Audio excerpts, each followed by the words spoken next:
അദ്ദേഹം എവിടെ? ലച്ചു, അത് പിന്നെ അദ്ദേഹം എവിടെയെന്ന് പറ.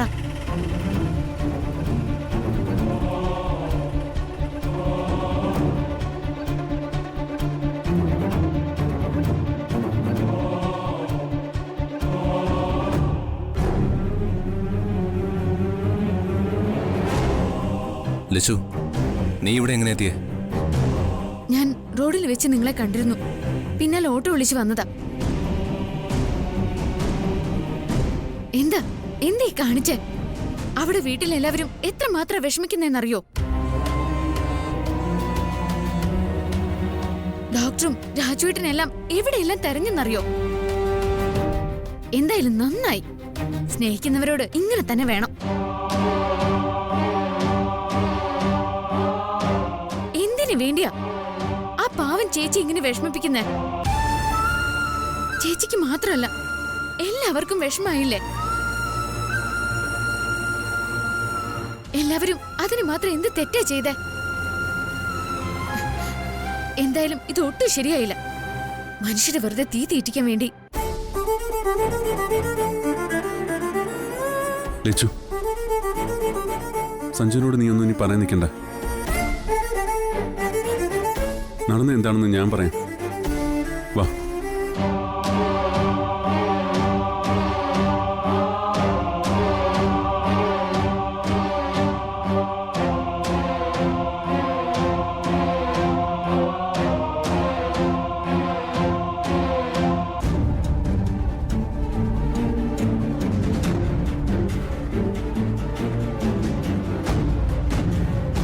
സഞ്ജു ബാറിൽ പ്രശ്നമുണ്ടാക്കി കാറും എടുത്ത് പോയല്ലോ. അപ്പൊ തന്നെ രാജു എന്നെ വിളിച്ച് വിവരം പറഞ്ഞു.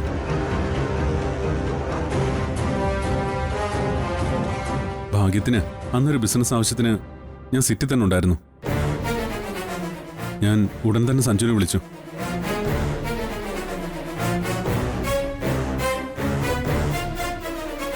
സഞ്ജു അപ്പൊ ഫോൺ അറ്റൻഡ് ചെയ്തു.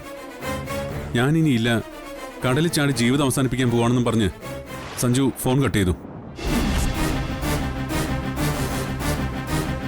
ഞാനും സഞ്ജുവും വൈകുന്നേരങ്ങളിൽ പോയിരിക്കാറുള്ള കടൽ തീരം എന്റെ മനസ്സിൽ തെളിഞ്ഞു.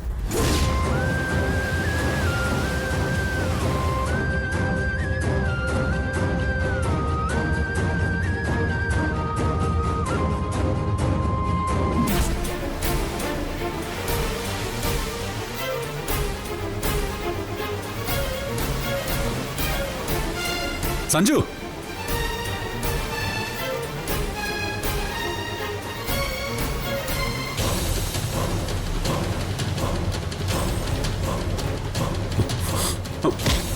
സഞ്ജു, സഞ്ജു വാ, ഇങ്ങോട്ട് വരാ. വാ സഞ്ജു. സഞ്ജു പറയുന്നേക്ക്. സഞ്ജു ഇങ്ങോട്ട് വാ. സഞ്ജു വാ പ്ലീസ്. സഞ്ജു ഞാൻ പറയുന്നത് കേക്ക്. സഞ്ജു എനിക്ക് ജീവിക്കണ്ട. എനിക്ക് സഞ്ജു പ്ലീസ്. സഞ്ജു എനിക്ക് ജീവിക്കണ്ട. പ്ലീസ് സഞ്ജു, ഞാൻ പറയുന്നൊന്ന് കേക്ക്. നമുക്ക് എല്ലാത്തിനും സമാധാനം ഉണ്ടാക്കാം. ഇങ്ങോട്ട് വാ സഞ്ജു. സഞ്ജു പറയുന്നേക്ക്. സഞ്ജു വരാൻ പോണം. എന്നെ വാ. വാ.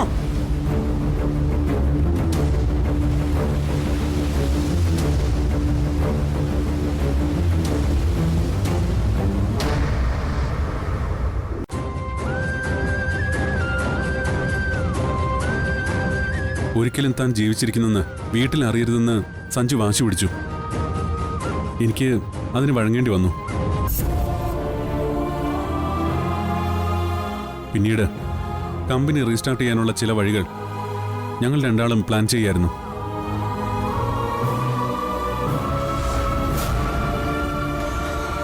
എന്തായാലും ഒരു കാര്യം ഉറപ്പാ, അധികം താമസമില്ലാതെ കമ്പനി റീസ്റ്റാർട്ട് ചെയ്യാനാവും. അതിനുവേണ്ട സഹായങ്ങൾ ഞാൻ ചെയ്തു തരും. അതിനുവേണ്ട ഓട്ടത്തിലായിരുന്നു. എന്തായാലും ഞങ്ങൾക്ക് ചെയ്തെന്ന എല്ലാ സഹായത്തിനും നന്ദിയുണ്ട്. നന്ദിയോ? അതും സഞ്ജുവിന്റെ കാര്യത്തിന്? എന്തായാലും ഒരു വലിയ ആപത്തിന്ന് അദ്ദേഹത്തെ രക്ഷിച്ചില്ലേ? വേണ്ട സഹായം ചെയ്യാനുള്ള സന്മനസ് കാണിച്ചില്ലേ? എത്ര സുഹൃത്തുക്കൾക്ക് ഇങ്ങനെയുള്ള മനസ്സുണ്ടാവും. യഥാർത്ഥ സുഹൃത്ത് ബന്ധം എന്ന് പറഞ്ഞാൽ അതിങ്ങനെയാ. എന്തായാലും ഭാഗ്യത്തിന് കമ്പനി റീസ്റ്റാർട്ട് ചെയ്യാനായി. കമ്പനി റീസ്റ്റാർട്ട് ചെയ്തെന്നോ? അതെ, ദേവി കൃപ കൊണ്ട് അത് നടന്നു. വേഗം അവിടെ തിരിച്ചെത്തി കമ്പനി ചുമതല ഏറ്റെടുത്താൽ മാത്രം മതി. എല്ലാം ഭംഗിയായിട്ട് നടക്കും. പക്ഷെ ഇത്രയും പെട്ടെന്ന് അതെങ്ങനെ? ഞാൻ പറഞ്ഞല്ലേ, നല്ല മനസ്സുള്ളവരെ ദേവി കൈവിടില്ല. അതെ, ചേച്ചി അവിടെ വിഷമിച്ചിരിക്കാം. എത്രയും വേഗം നമുക്ക് വീട്ടിലെത്തണം. ശരിയാ, ഇനിയെങ്കിലും സഞ്ജു ജീവിച്ചിരിപ്പുണ്ടെന്ന് അവരൊക്കെ അറിയട്ടെ. ഞാൻ സഞ്ജുവിനെ പലതവണ ഉപദേശിച്ചതാ, കേട്ടില്ല. സഞ്ജുവിനെ കാണാതെ പ്രിയപ്പെട്ടവരുടെ വേദന, ഇനി അത് അവസാനിപ്പിക്കണം. ഞാൻ വീട്ടിലേക്ക് പോവാം.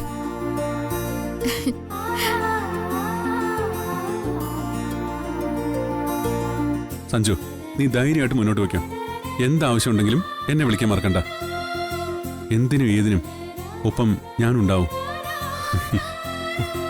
താങ്ക്സ്, എല്ലാത്തിനും നന്ദി സച്ചി.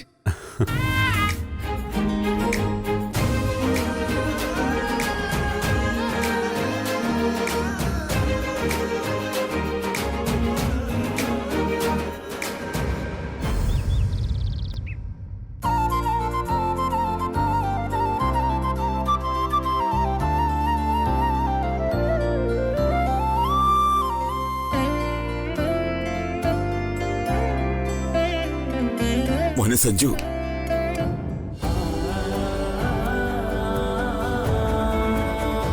നീ എവിടെയായിരുന്നടാ? മുത്തച്ഛൻ എന്താ കരുതിയേ? ഞാൻ നാട് വിട്ടു പോയെന്നോ? അമ്മൂന് എങ്ങനെയാ സഞ്ജുവിനെ കാണാൻ പറ്റിയത്? മനസ്സൊരുക്കി പ്രാർത്ഥിച്ച ദൈവം മുന്നിൽ കൊണ്ടുവന്ന് കാണിച്ചു തരില്ലേ മുത്തശ്ശ? ഇവിടുത്തെ പ്രശ്നങ്ങളൊക്കെ അമ്മ മുന്നിട്ട് നിന്ന് പരിഹരിച്ചുകൊണ്ടിരിക്കുക. എന്ത് പരിഹാരം മുത്തശ്ശേനി ഉണ്ടാവാൻ പോകുന്ന? പറഞ്ഞു കൊടുക്കമ്മോ, അത് കേട്ടെങ്കിലും ഇനിയും ആരെയും കാണാതെ പോകാതിരിക്കട്ടെ. തിരുമേനിയെ വിളിച്ച് പ്രശ്നം വെച്ചപ്പോ നിങ്ങൾക്കൊരു ആപത്തും പറ്റിയിട്ടില്ലെന്ന് ഉറപ്പിച്ചു പറഞ്ഞു. മോനെ സഞ്ജു, മോനെ, അമ്മേ, എന്റെ മോനെ ഇവിടെ ഇരുന്നടാ. എല്ലാവരും മറന്ന് മാറി നിൽക്കാൻ നിനക്ക് എങ്ങനെ തോന്നി? അമ്മ കരഞ്ഞ് അസുഖം വരുത്തി വെക്കില്ലേ? ഞാൻ തിരിച്ചു വന്നില്ലേ?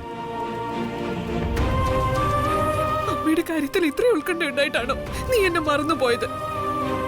അവനെ തെറ്റ് പറയരുത് ശ്രീദേവി. വന്നു ഭവിച്ചതൊക്കെ ജയദേവൻ തിരുമേനി വ്യക്തമായി പറഞ്ഞതല്ലേ.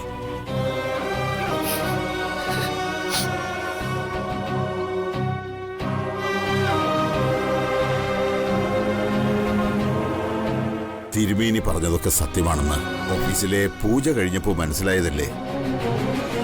എന്റെ മോൻ വരുമെന്ന പ്രതീക്ഷ തന്നെയായിരുന്നു എനിക്ക്. ദേവി അവനെ കൂട്ടിക്കൊണ്ടുവന്നു.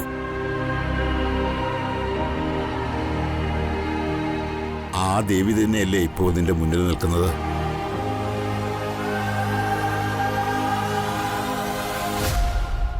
അമ്മുവാ സഞ്ജുവിനെ കൂട്ടിക്കൊണ്ടുവന്നത്.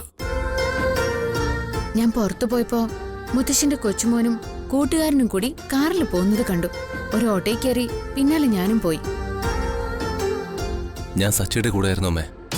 എന്നിട്ട് ഈ വിവരം ഒന്ന് അറിയിക്കാൻ സച്ചിക്ക് പോലും തോന്നിയില്ലല്ലോ. അത് പിന്നെ എങ്ങനെയാ? കൂട്ടുകാരനെ വിലക്കിരിക്കായിരുന്നില്ലേ? കൂടെയുള്ള വിവരം ആരോടെങ്കിലും പറഞ്ഞ ഇറങ്ങിപ്പോന്നായിരുന്നു ഭീഷണി. പ്രശ്നങ്ങൾ പരിഹരിക്കാൻ സച്ചി ഒരു വഴി തേടുകയായിരുന്നു. അതാ ഞാൻ അവിടെ നിന്ന് ഒരു പരിഹാരമായിട്ടാ വരാമെന്ന് കരുതിയത്. എല്ലാത്തിനും പരിഹാരമായി മോനെ. തിരുമേനി നിർദ്ദേശിച്ച പ്രകാരം ഓഫീസിൽ പൂജ ചെയ്തു. അത് കഴിഞ്ഞ ഉടനെ നല്ലൊരു ഓഫർ വന്നു. സത്യത്തിൽ എനിക്കിപ്പോഴും വിശ്വസിക്കാൻ കഴിയുന്നില്ല. ശ്രീകുട്ടിയ നിനക്ക് വേണ്ടി അഗ്രിമെന്റ് സൈൻ ചെയ്തത്.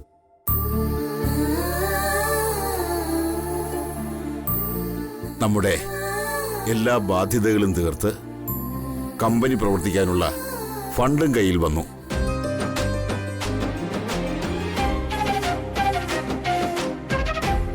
വലിയൊരു പ്രതിസന്ധിയാ നമ്മൾ തരണം ചെയ്തിരിക്കുന്നത്.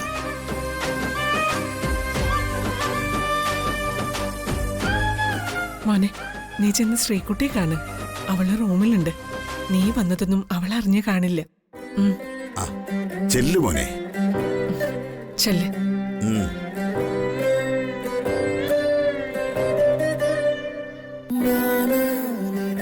മോളെ, നീ തന്നെ ഞങ്ങൾക്ക് തുണയായത്. എല്ലാം ദേവിയുടെ കൃപ കൊണ്ടാ. നീ ഇവിടെ നിന്ന് പോയിരുന്നെങ്കിൽ പിന്നെ ഈ വീടും ഞങ്ങളും ഉണ്ടാവുമായിരുന്നു. നാളെ ദക്ഷ വരുന്ന ദിവസം എല്ലാം നഷ്ടപ്പെട്ട് പടിയിറങ്ങാന്നല്ലാതെ മറ്റൊരു വഴി നമുക്കില്ലായിരുന്നു. ദക്ഷ വരട്ടെ. ആദ്യം അവരുടെ കാര്യത്തിൽ ഒരു തീരുമാനം എടുക്കണം. മംഗലശ്ശേരിക്ക് ഒന്നും സംഭവിച്ചിട്ടില്ലെന്ന് അവരുടെ മുന്നിൽ തെളിയിച്ചു കൊടുക്കണം. അത് വേണം മോളെ. പിന്നെ തൊഴിലാളികളുടെ പ്രശ്നം. ആ നേതാവ് ഇനി ചലിക്കില്ല. അയാളെ ഞാൻ പൂട്ടിയിട്ടുണ്ട്. തൊഴിലാളികൾക്ക് കൊടുക്കാനുള്ളത് നമുക്ക് കൊടുക്കാം. അമ്മ സമാധാനായിട്ടിരിക്കെ.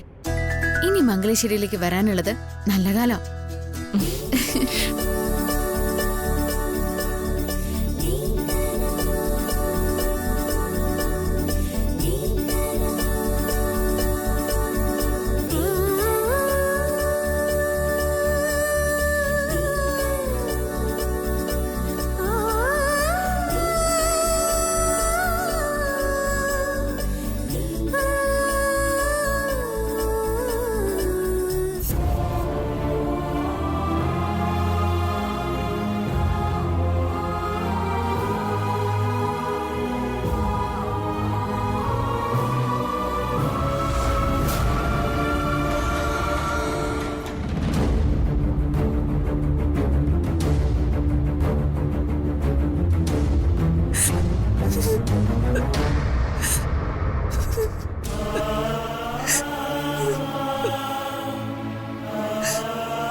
സോന്തി,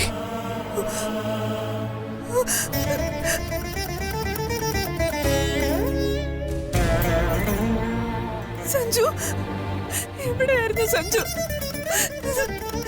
പറ സഞ്ജു. എന്നോടൊരു വാക്ക് പോലും പറയാതെ സഞ്ജു എവിടേക്കാ പോയത്?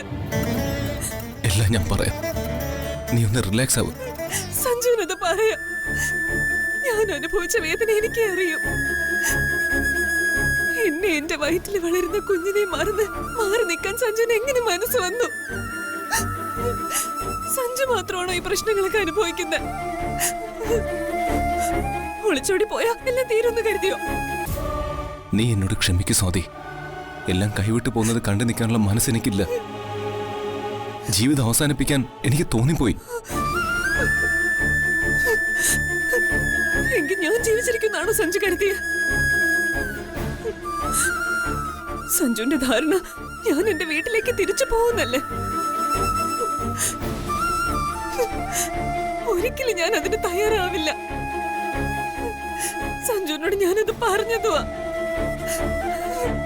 ഇവിടുന്ന് ഇറങ്ങി ഒരു വാടക വീട്ടിലാണെങ്കിൽ പോലും സഞ്ജുവിന്റെ കൂടെ ഞാനും ഉണ്ടാവുമായിരുന്നു. എന്റെ കുഞ്ഞിന് അച്ഛൻ വേണം. നമ്മൾ പിണങ്ങിയിട്ട് പോലും ഞാൻ തിരിച്ചു വന്നത് എന്റെ ഉള്ളിൽ ആ ചിന്ത ഉള്ളതുകൊണ്ടല്ലേ. എന്തിനാ എന്നെ ഇങ്ങനെ വേദനിപ്പിക്കുന്നത്? ഒരു നിമിഷം എനിക്കങ്ങനെ തോന്നിപ്പോയി. ഇനി അങ്ങനെ ഉണ്ടാവില്ല, ഉറപ്പ്.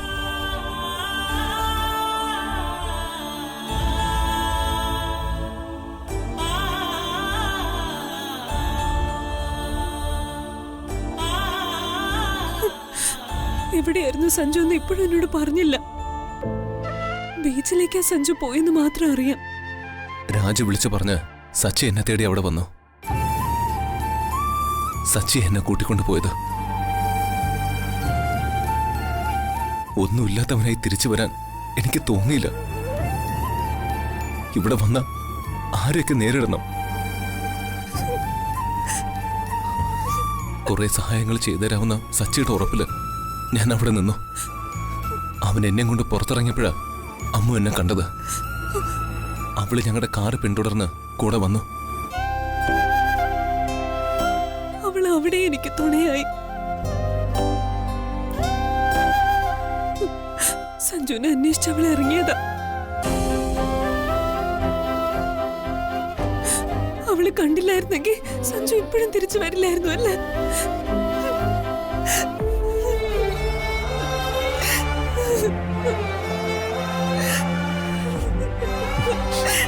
സഞ്ജു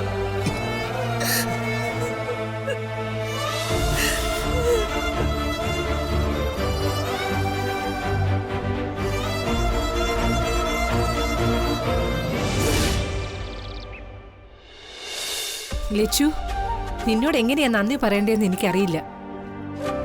എന്തായാലും നീ ഞങ്ങളുടെ സഞ്ജുവിനെ കണ്ടുപിടിച്ച് എന്റെ മോളുടെ അടുത്ത് എത്തിച്ചല്ലോ. വലിയ ഉപകാരം ലച്ചു.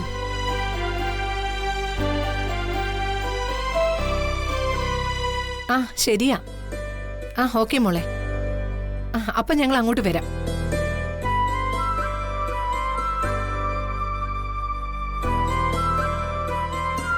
ആ ലച്ചുമായിട്ടാ ഞാൻ സംസാരിച്ചോണ്ടിരുന്നേ. അവൾ എന്നെ ഇങ്ങോട്ട് വിളിച്ചതാ. ശ്രീകുട്ടി ചേച്ചിയുടെ സഞ്ജുവിനെ തിരിച്ചു കിട്ടിയെന്ന് പറയാൻ. സത്യത്തിൽ എനിക്ക് ഇപ്പോഴാ സമാധാനമായി. എന്തായാലും സഞ്ജു തിരിച്ചെത്തിയല്ലോ. ലച്ചു എന്നെ വിളിച്ചിരുന്നു. അവള് തന്നെ ആ സന്തോഷ വാർത്ത എന്നെ വിളിച്ചു പറഞ്ഞത്. ഓഹോ, അപ്പൊ അവൾ ആദ്യം റഹയെ വിളിച്ചാണോ വിവരങ്ങൾ പറഞ്ഞത്? ആ കാര്യം എന്നോട് പറഞ്ഞില്ലല്ലോ. മുമ്പേ ആരെ വിളിച്ചു അതല്ല ഇവിടുത്തെ വിഷയം. സഞ്ജു തിരിച്ചെത്തിയല്ലോ. സഞ്ജുവിനെ തിരിച്ചു കൊണ്ടുവന്നത് ലച്ചു. അതാണ് ഇവിടെ പ്രധാനം. എന്നാലും ശ്രീകുട്ടിയുടെ അമ്മയായി എന്നോടല്ലേ ആദ്യം വിളിച്ചു പറയേണ്ടത്? ആ ബോധം ലച്ചുവിനില്ലാതെ പോയല്ലോ. എന്തായാലും ഇത്രയും ഉപകാരം ചെയ്ത ലച്ചുവിന് ഒരു കുറ്റം ഒരുക്കട്ടെ അല്ലേ? കുറ്റമല്ല ഞാൻ പറഞ്ഞത്, അവളുടെ വിവരക്കേടിനെ കുറിച്ചാ. ഒരാളെ നമുക്ക് ഇഷ്ടമല്ലെങ്കിൽ അവരിനി നമ്മുടെ ജീവൻ രക്ഷിച്ചാലും അത് കുറ്റമായിട്ടേ കാണാൻ പറ്റും. അതാ ഇപ്പൊ കാഞ്ചനയ്ക്ക് സംഭവിച്ചുകൊണ്ടിരിക്കുന്നത്. സ്വഭാവം അതായി പോയില്ലേ, പറഞ്ഞിട്ട് കാര്യമില്ലല്ലോ. നീ സദാസമയം കുറ്റം പറയാറുള്ള ലച്ചുവാ സത്യത്തില് മംഗലശ്ശേരിക്കാരുടെ ഐശ്വര്യത്തിന് കാരണം. പൊളിഞ്ഞു തീർന്നു എന്ന് പറഞ്ഞ കമ്പനിയാ ലച്ചു കാരണം വീണ്ടും നല്ല രീതിയിൽ തുടർന്ന് പ്രവർത്തിക്കാൻ തുടങ്ങിയത്. ദാ ഇപ്പോ സഞ്ജുവിനെ കണ്ടുപിടിച്ചു ലച്ചു മംഗലശ്ശേരിയിൽ എത്തിച്ചു. ഇതെല്ലാം സത്യത്തില് ലച്ചുവിന് എന്ത് നേട്ടത്തിന്? ഇതുകൊണ്ട് ലച്ചുവിന് എന്ത് ഉപകാരം? ഒന്നുമില്ലല്ലോ. ഇതാണ് മനുഷ്യത്വം എന്ന് പറയുന്നത്. ഇങ്ങനെയും സന്മനസ്സുള്ള നിസ്വാർത്ഥ സേവനം ചെയ്യുന്നവർ ഉള്ളതുകൊണ്ടാ ഈ ലോകം ഇങ്ങനെ നിലനിൽക്കുന്നത്. മംഗലശ്ശേരിയിൽ മാത്രമല്ല, നമ്മുടെ സ്വാതിമോളുടെ ഐശ്വര്യവും ഇപ്പൊ ലച്ചുവാ. അതെങ്കിലും നീ ഓർക്കുന്നത് നല്ലതാ. പ്രഭ പറഞ്ഞത് ശരിയാ. സത്യത്തിൽ ഇന്ന് ലച്ചു എനിക്ക് വേണ്ടിയ മംഗലശ്ശേരി കിടന്ന് കഷ്ടപ്പെടുന്നത്. അവക്ക് ദുഃഖമല്ലാതെ ഒരു നേട്ടവും അതുകൊണ്ട് ഇതുവരെ ഉണ്ടായിട്ടില്ല. എന്തായാലും സഞ്ജുവിനെ തിരിച്ചെത്തിച്ച് നമ്മുടെ മോടെ കണ്ണുനീര് അവള് തുടച്ചല്ലോ. അതല്ലേ ഏറ്റവും വലിയ കാര്യം. ഞാൻ പലപ്പോഴും അവളെ വിഷമിപ്പിക്കാൻ വേണ്ടി പലതും പറഞ്ഞിട്ടുണ്ട്. പാവം ലച്ചു. ഇനി ഞാൻ അവളെ ഒന്നും പറയില്ല. എന്റെ ശ്രീകുട്ടി അല്ലെങ്കിലും ഇനി ലച്ചുവിനെ ഞാൻ സ്നേഹിക്കാൻ ശ്രമിക്കും. ഞാനിതൊന്നും വെറുതെ പറയുന്നതല്ല, ആത്മാർത്ഥമായിട്ട് തന്നെ പറയുന്നതാ. ലച്ചുനെ ഞാൻ ഇനി ഒരു മകളെ പോലെ സ്നേഹിച്ചു കൊണ്ട് നടക്കാൻ പോവാ.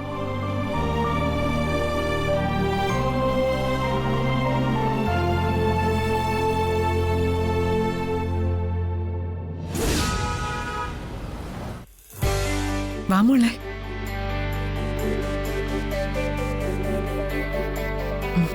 കൊടുക്കേ.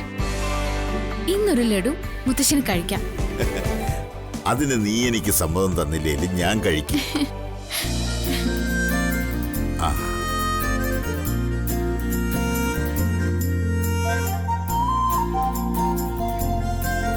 അങ്ങോട്ട് കൊടുക്കേ. ആ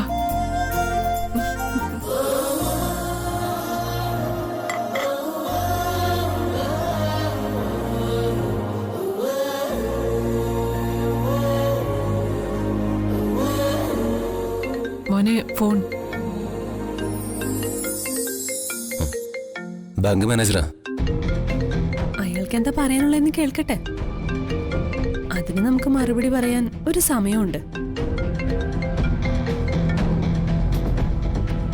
ഹലോ